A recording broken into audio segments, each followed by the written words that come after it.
Kakek Sugi kepada bapaknya. Ayahnya Kakek Sugi menjawab, itu gampang, itu semua ada ilmunya. Caranya gimana, Pak? Gampang. Tapi apakah kamu kuat melaksanakan syariatnya? Melaksanakan syaratnya? Syaratnya cukup berat, kata ayah Kakek Sugi.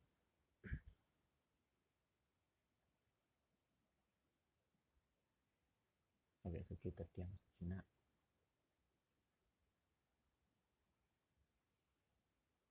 Namun sekejap kemudian Kakek Sugi berkata dengan penuh keyakinan, saya mampu.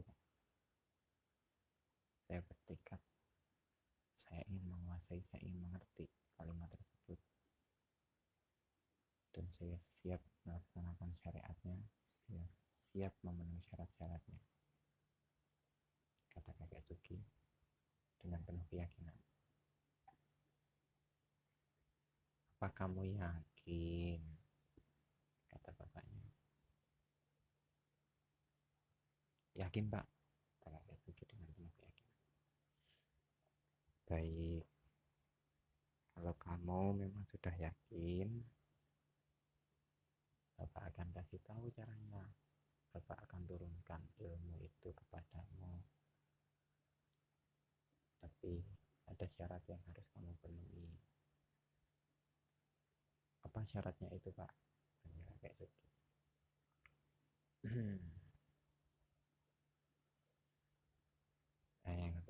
Ayahnya Kakek Sugi terdiam. Selang beberapa menit kemudian, setelah habis Al-Quran, tadi dia sulut.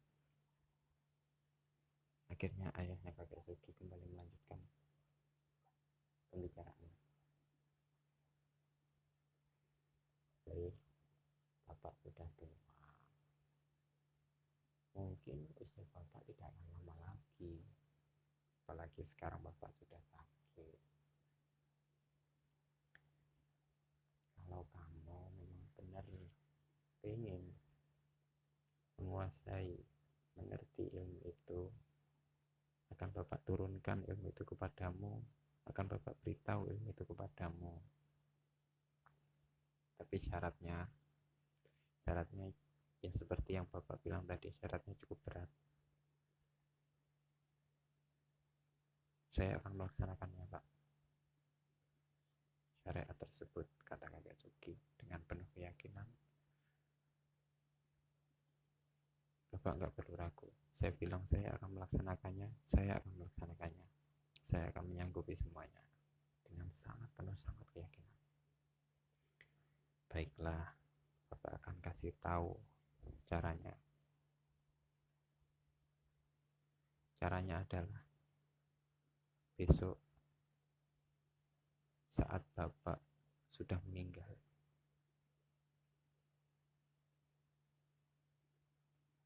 pada malam ke-7 setelah Bapak dimakamkan, kamu gali kuburan Bapak. Kamu gali kuburan Bapak pada tengah malam ke-7 saat Bapak sudah dimakamkan. Setelah kamu gali kuburan Bapak sampai terlihat jenazah Bapak, lalu kamu baringkan jenazah Bapak. Nanti di situ kamu akan mendapatkan petunjuk untuk kamu dapat menguasai, untuk kamu dapat mengerti Sangkan Paraming Dumadi tersebut. Kamu pasti akan mendapatkannya. Bagaimana? Apakah kamu sanggup? Tanya ayahnya Kakek Sugi. Ayahnya Kakek Sugi bingung dan bimbang. Beliau bertanya kepada, apa iya, Pak? Saya tega membongkar jenazah bapak saya sendiri. Kamu tidak berani membongkar jenazah bapak sendirian tengah malam di tengah kuburan. Yasuki kembali menjawab, bukan saya tidak berani, Pak. Tapi apa iya saya membongkar jenazah bapak saya sendiri? Jawab Akatsuki. Loh, kan bapak sudah ikhlas. Bapak yang meminta. Jadi ya tidak apa-apa. Bapak sudah ikhlas. Bapak yang meminta kamu. Bagaimana? Tanya ayahnya Akatsuki. Akhirnya setelah dipikirkan beberapa saat, Akatsuki pun menjawab dengan mantap. Iya, Pak. Saya akan laksanakan syariat itu. Tepat pada malam ke-7 setelah Bapak dimakamkan, saya akan bongkar kuburan Bapak. Bagus, kata bapaknya sambil tersenyum. Lalu, apa yang akan saya dapatkan? Petunjuk apa dari jenazah Bapak itu? Kata Kakek tanya Kakek Sugi kepada bapaknya. Bapaknya menjawab, sudahlah, nanti kamu juga akan tahu sendiri. Lalu bapaknya beranjak masuk ke dalam rumah untuk beristirahat. Sementara Kakek Sugi masih di luar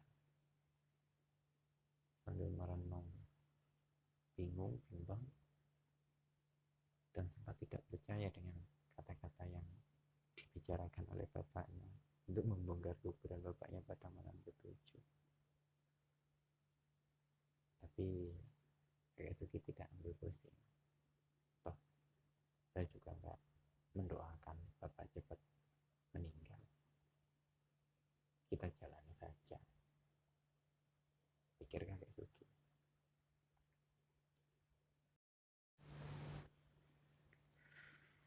Oke, dan singkat cerita,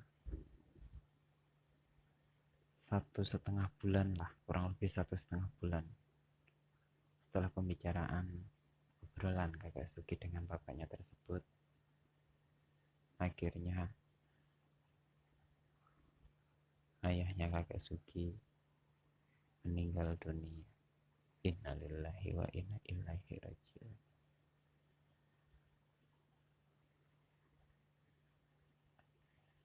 Semua keluarganya terpukul, tak terkecuali Kakek Sugi.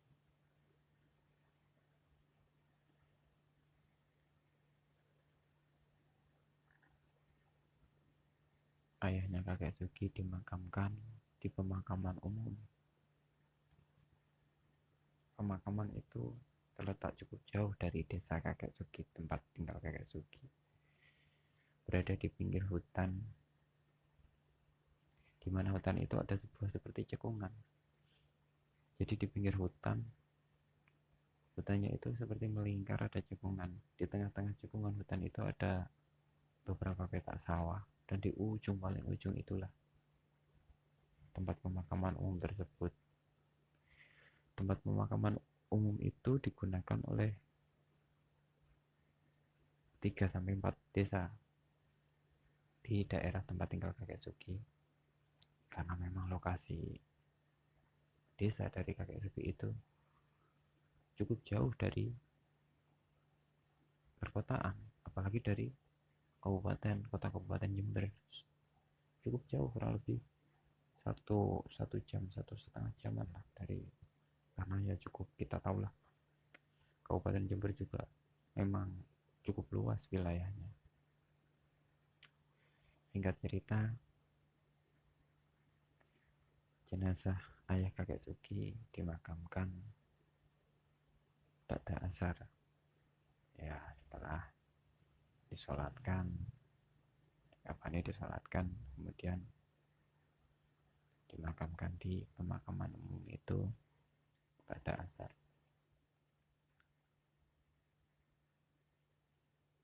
setelah pemakaman semua warga pulang ke rumah masing-masing. Tetapi kakek Sugi dan adiknya, adik laki-lakinya yang paling bontot masih tinggal di situ. Kakek Sugi berniat untuk mendoakan bapaknya, untuk mentahlilkan bapaknya.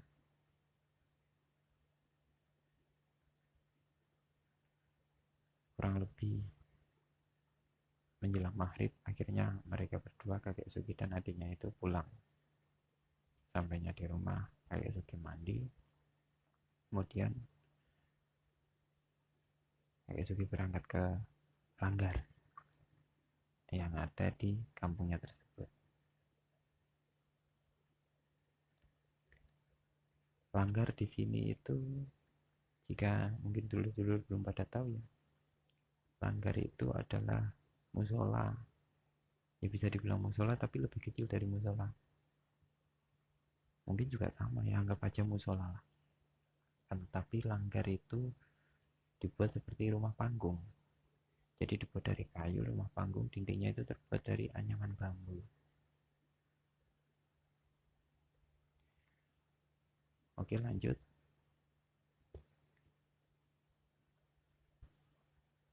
Kakek Sugi melaksanakan sholat maghrib di Langgar tersebut bersama beberapa dari umat muslim di desa tempat kakek Sugi tinggal. Dan yang menjadi imam itu adalah seorang yang juga sudah cukup tua. Namanya Mbah Joyo. Dia memang orang yang cukup disegani di kampung Pak Sugi. Dan juga salah satunya juga termasuknya ayahnya Pak Sugi. Cukup dihormati lah di kampungnya. Mbah Joyo ini termasuk orang yang mungkin secara ilmu agamanya tinggi. Kalau dibilang mungkin ustadz lah, kelas ustadz. Akhirnya selesai melaksanakan sholat maghrib, kakek Sugi langsung pulang ke rumah. Rencananya mau langsung pulang ke rumah. Akan tetapi beliau mengurungkan niatnya dan menunggu sekalian sholat isya.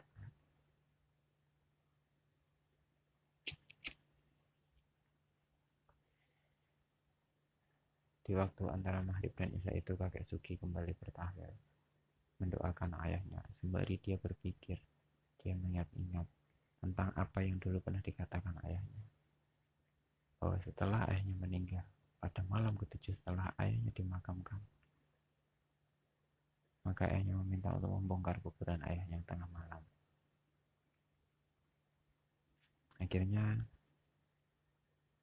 setelah sholat isya, kakek Sugi langsung pulang ke rumah karena untuk mempersiapkan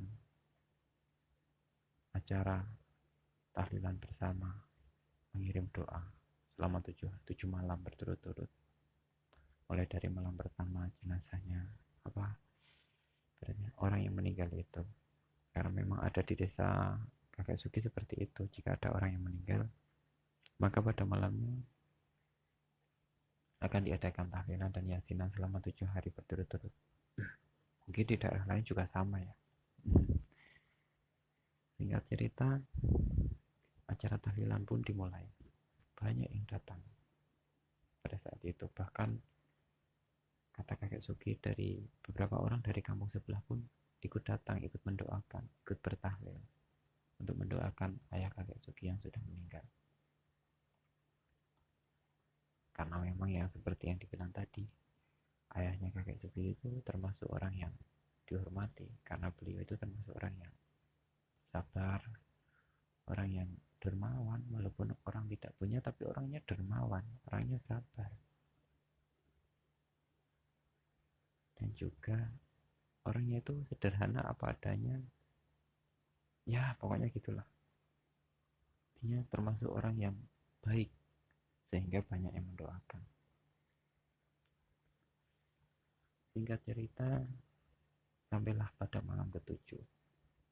Seperti biasa, pada isya banyak warga datang ke rumah kakek Sugi untuk mendoakan, untuk mentahlilkan, untuk mungkin membaca yasin.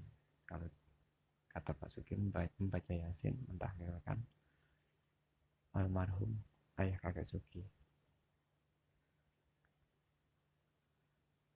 Acara dimulai setelah sholat isya sekitar jam 8, menunggu warga yang berkumpul. Kemudian pada hari ketujuh itu memang tidak seperti hari-hari sebelumnya, memang agak lama. Biasanya jam 9 sudah selesai, sudah kelar. Akan tetapi pada malam ketujuh itu, karena mungkin ada doa tambahan atau apa, saya juga nggak ngerti, katanya sekitar jam 10 malam acaranya baru selesai. Setelah acara selesai, warga langsung pada pamit pulang ke rumah masing-masing, menyisakan 2 orang, yaitu Mbah Joyo dan Pak Dukuh. Pak Dukuh di kampung kakek Sugi tersebut. Mbah Joyo memang berniat untuk pulang telat karena beliau masih ingin mengobrol dengan Pak Dukuh, yang kebetulan Pak Dukuh baru bisa ikut bergabung pada malam ketujuh tersebut karena beliau ada urusan keluar kota pada waktu itu. Sembari menikmati hidangan dan minum kopi, kemudian kakek Sugi, karena kakek Sugi juga mengerti kalau Mbah Joyo itu termasuk orang yang tahu, yang paham tentang itu, maka kakek Sugi bertanya kepada Mbah Joyo, "Mbah, ono apa Ki? Ada apa Ki?" kata Mbah Joyo. "Dulu kemarin sebelum Bapak meninggal, Bapak pernah berwasiat kepada saya, Pak." Mbah Joyo kaget, Pak Dukuh pun kaget. "Berwasiat apa Ki? Apa udah kamu laksanakan?" kata Mbah Joyo kepada kakek Sugi. "Belum, Mbah. Tapi saya masih bingung. Makanya saya tanya sama Mbah Joyo. Apa wasiat dari bapakmu tersebut, Ki?" kata Mbah Joyo dengan nada serius. "Jadi gini, Mbah. Sebulan yang lalu, kurang lebih 1,5 bulan yang lalu, saya ngobrol dengan Bapak. Saya bercerita panjang lebar tentang apa yang saya alami perjalanan saya, kok hidup saya jadi gak karu-karuan, gak tenang, pikiran saya ruwet, semerawut, keadaan ekonomi juga gak karu-karuan." Lalu Bapak menjelaskan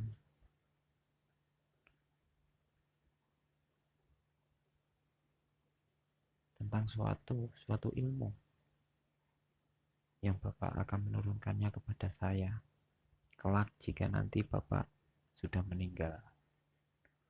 Akan tetapi ada syarat yang harus saya penuhi agar saya dapat menguasai ilmu tersebut, Mbah, kata Pak Sugi kepada Mbah Joyo. "Ilmu? Ilmu apa, Ki?" tanya Mbah Joyo kepada kakek Sugi. "Saya juga nggak tahu, Mbah.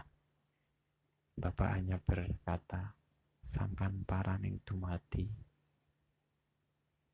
Seketika wajah Mbah Joyo yang tadinya cukup serius, yang cukup tegang, langsung menjadi santai dan tenang.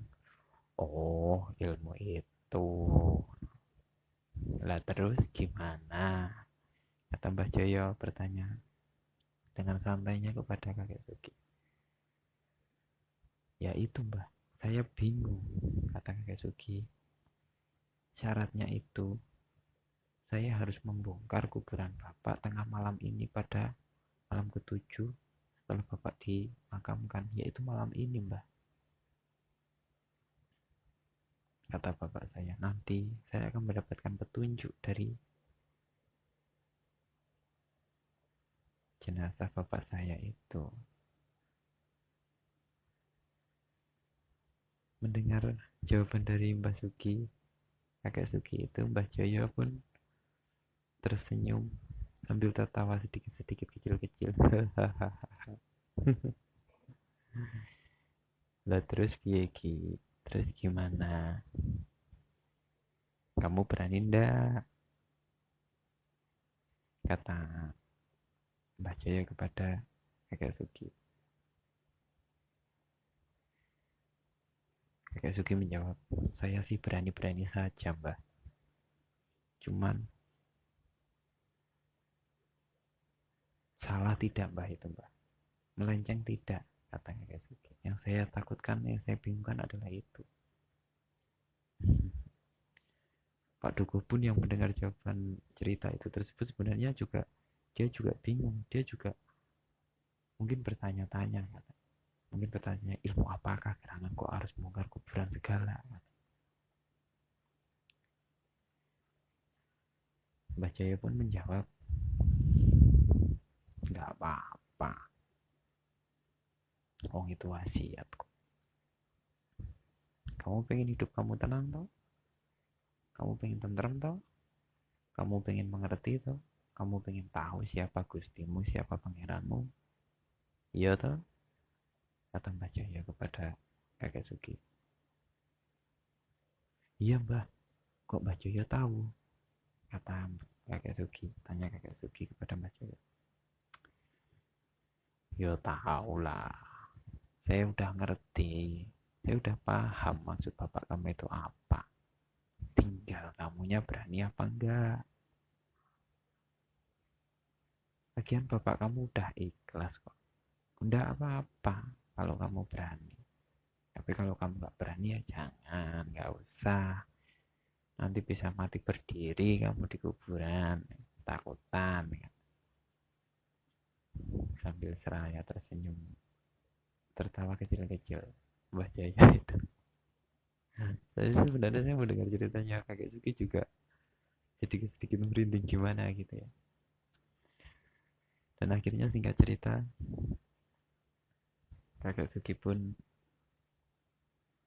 dengan keyakinan yang kuat akhirnya dia akan melaksanakan syariat yang dikatakan oleh ayahnya tersebut, almarhum ayahnya kakek Suki tersebut. Tepat jam setengah 12 malam, kakek Suki berangkat ke kuburan almarhum bapaknya untuk menggali kuburan almarhum bapaknya tersebut. Kakek Suki pergi ke kuburan dengan mengendarai sepeda ontel dengan berbekal cangkul dan serokan tanah itu. Kakek Suki berangkat sendirian. Suasananya pada waktu itu tidak hujan tapi mendung. Bintang dan bulan tidak terlihat. Padahal tadi sore itu cerah suasananya, tapi tiba-tiba malam itu mendung, tapi belum hujan. Alhasil keadaan pun gelap. Karena memang pada waktu itu di kampung Pak Sugi belum ada listrik dari PLN masuk. Mereka menggunakan obor dan sentir petroma sebagai penerangan, baik di dalam rumah, di luar rumah, maupun di pinggir-pinggir jalan. Walaupun ada satu dua yang menggunakan genset, tapi masih terbilang sangat jarang genset pada waktu itu. Toh kalaupun ada yang memiliki televisi, mereka menggunakan aki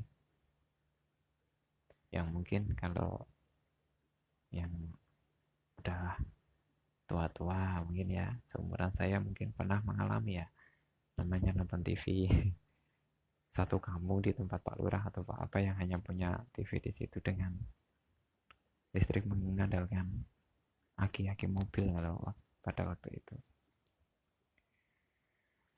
Oke, kembali ke cerita Pak Sugi.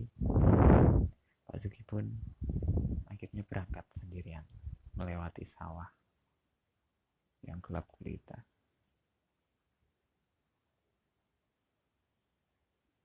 Lepas keluar dari kampung belum ada hal yang aneh, masih biasa-biasa saja. Tapi setelah mendekati hutan, yang saya bilang cekungan hutan tadi, keadaan berubah 360 derajat. Keadaan yang sepi, gelap, menyeramkan. Pokoknya serem, ngeri tempatnya. Merinding pokoknya. Ditambah suara burung hantu yang tempatnya itu gelap di tengah hutan, dan sedangkan kuburannya itu, pemakamannya itu sangat jauh, kurang lebih ya kalau naik sepeda ontel setengah jam dari kampung. Bisa bayangkan lah, setengah jam naik sepeda ontel dari kampung, berarti cukup jauh.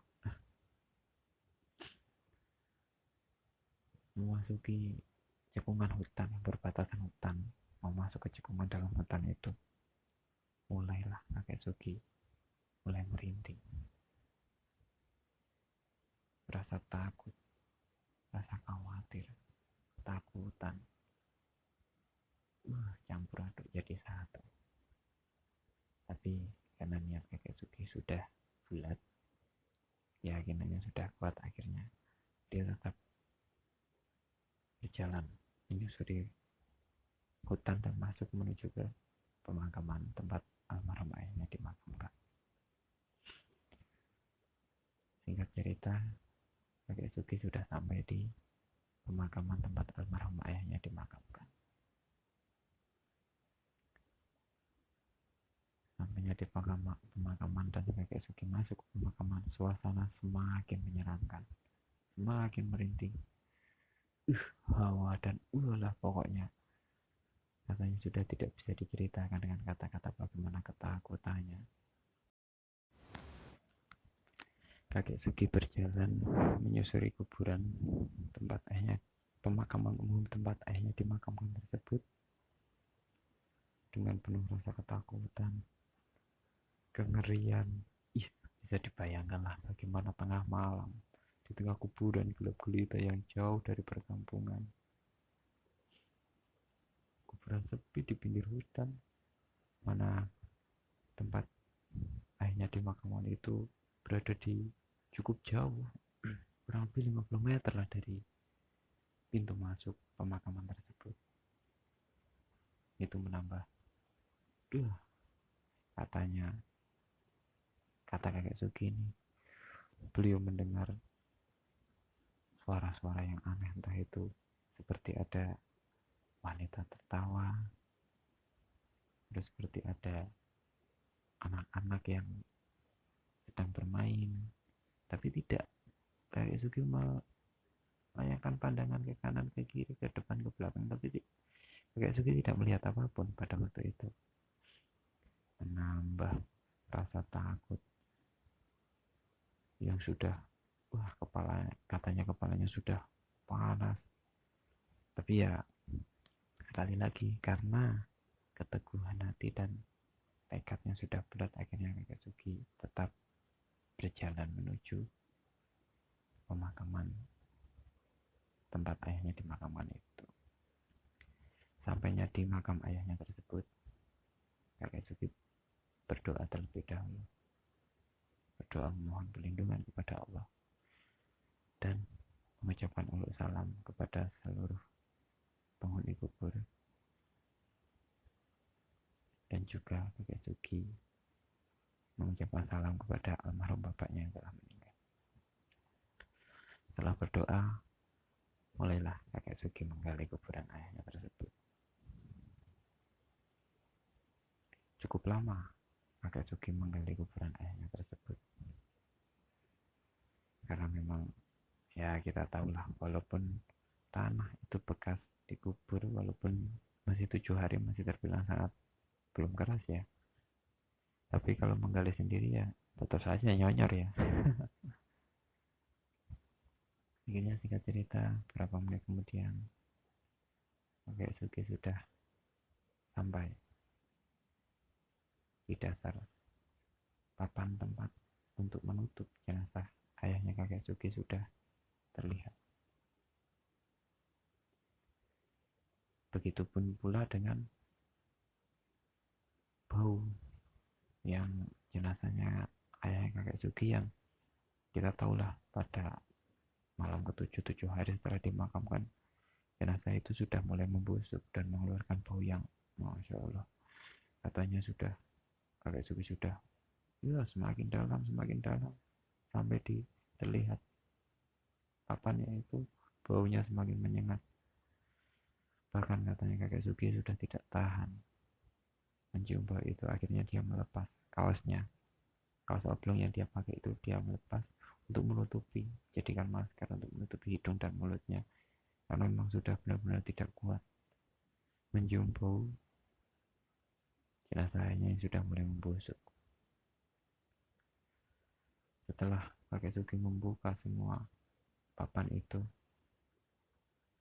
kembali, kakek Sugi tercengang.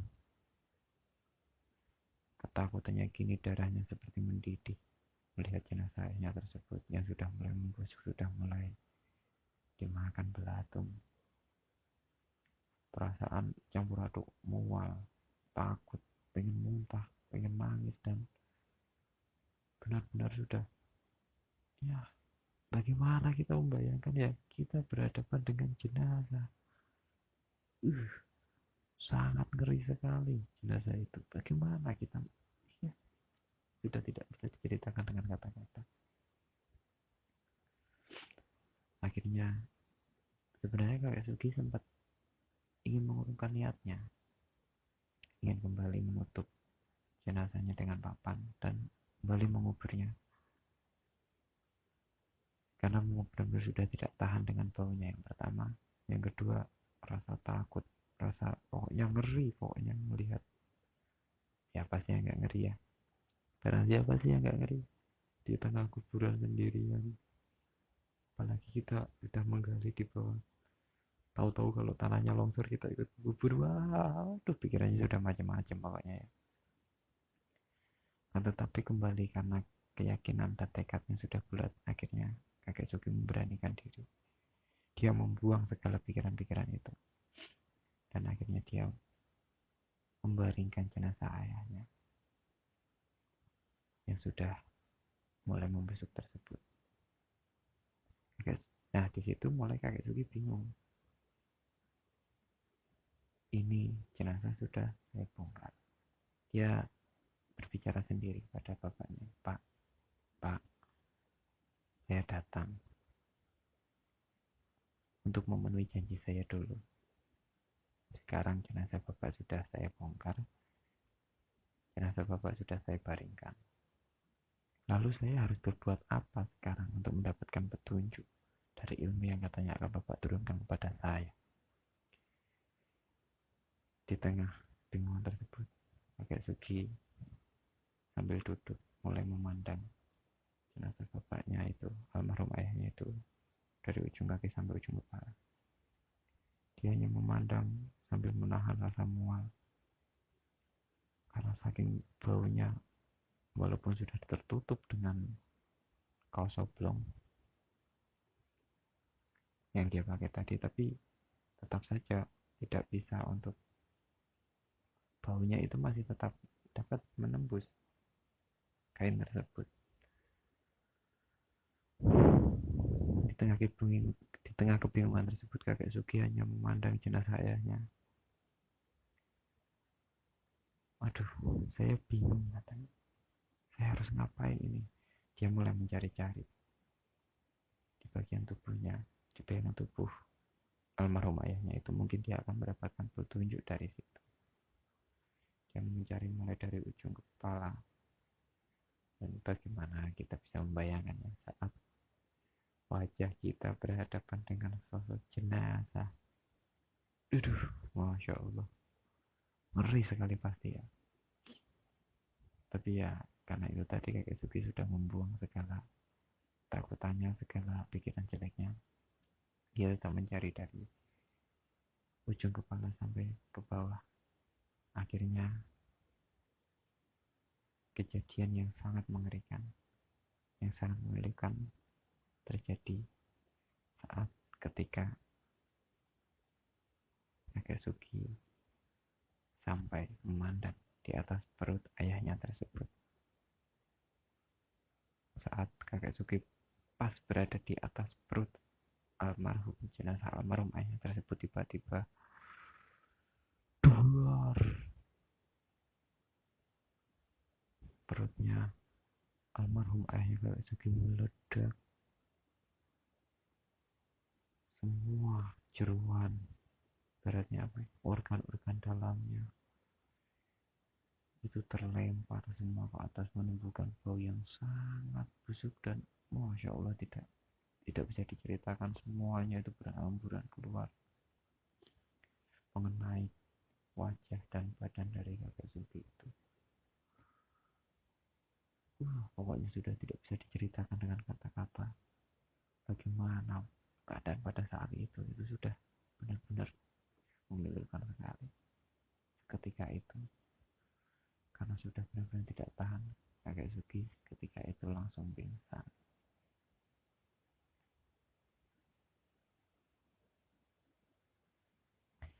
Oke, untuk cerita selanjutnya bagaimana? Nanti saya akan lanjutkan di part 2 karena memang durasi waktunya yang sudah cukup lama ya. Oke, sampai di sini dulu ceritanya. Nanti saya akan lanjutkan di part kedua bagaimana cerita serunya yang tentunya lebih seru. Ceritanya benar-benar seru, benar-benar menegangkan, benar-benar penuh dengan hikmah. Oke, sampai jumpa lagi. Saya sudah sekian, sampai jumpa lagi di part 2. Assalamualaikum warahmatullahi wabarakatuh.